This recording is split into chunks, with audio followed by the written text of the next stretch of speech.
Hi everyone, I'm back and welcome to another movie review, and this time I'm reviewing a French movie, A Count of Monte Cristo, but it's actually based on a classic French literature book, The Count of Monte Cristo. I never actually read the book, but it's actually a favorite book of my mom, and it's also one of my sister's favorites. And I do know the general story of the book, and I think it's a really fantastic story, so yeah, even though I never read the book, I do know the overall story, and I do think it's a really incredible story.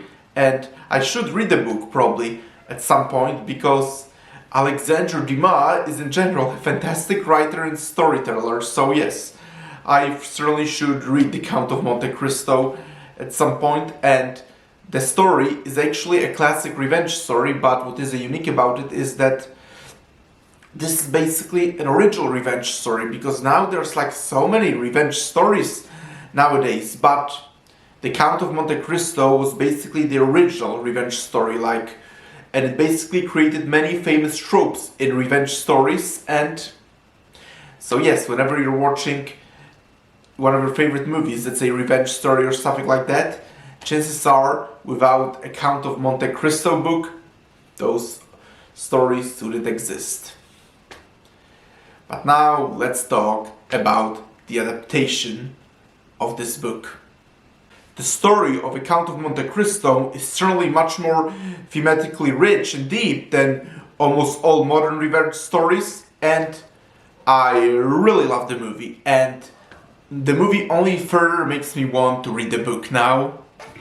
The story of the movie is really amazing. I mean, that's to be expected considering it's based on an amazing book. And also, my sister actually went to see this movie with me, because I already said it's one of her favorite books, so she certainly would know. And she said that this is by far the best adaptation of the book that she's ever seen. There still are plenty of changes to the book, so it's not 100% faithful adaptation, but of all the adaptations she's seen, this one is the closest to the book.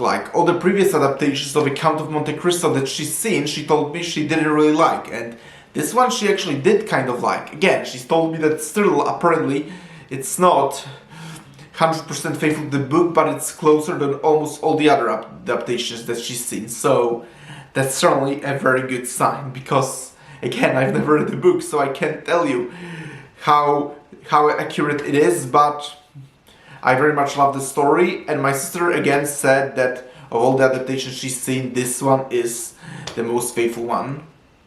What differs A Count of Monte Cristo from other revenge stories is that this movie book is certainly much more deep and much more thematically rich, because the story is about a young sailor named Edmond Dantes, who is in love with this young woman named Mercedes, and they have a romance, and then Edmund gets falsely accused of a crime he didn't commit, and then by one of the people that accuses him is actually his rival and best friend, who also loved Mercedes, and then they sentence him to a prison in the middle of the sea on an island where he's supposed to be locked up forever. And there, in a cell nearby, he meets a priest whom talks with Edmund and teaches him philosophy and various things. And yeah, apparently in the book, their interactions, there are a lot more of them, and it's much longer, but again, there's only so much you can put in the movie.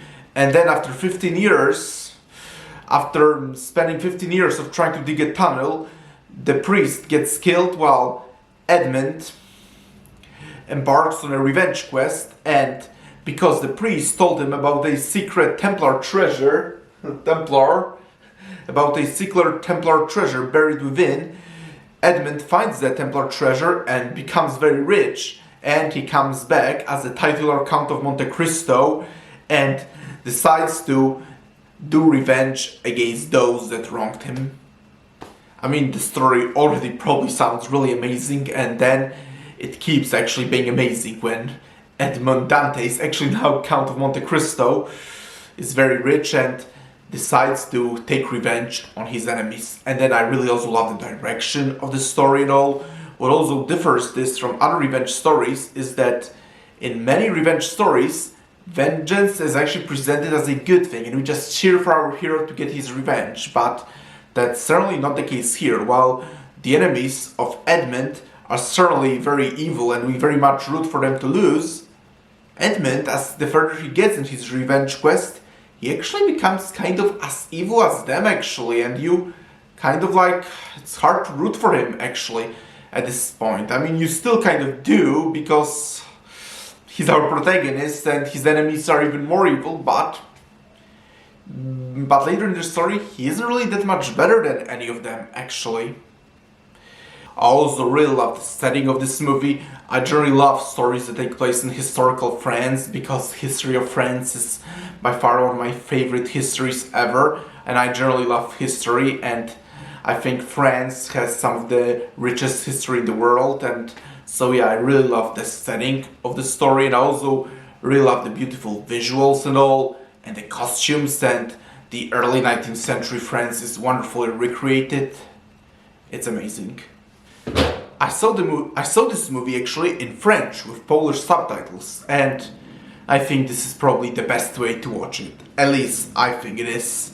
I mean, I don't know if this movie was even translated into English, but yep, I think watching this movie in French with subtitles is the best way to watch it. And Count of Monte Cristo is now one of my favorite movies of 2024, and I very much believe my sister when she says this is actually one of the most faithful adaptations she's seen, even if it still isn't quite 100% faithful. But then again, a 3-hour movie, it's still impossible to really take everything from like such a thick book. Actually, 3 pretty thick books, actually.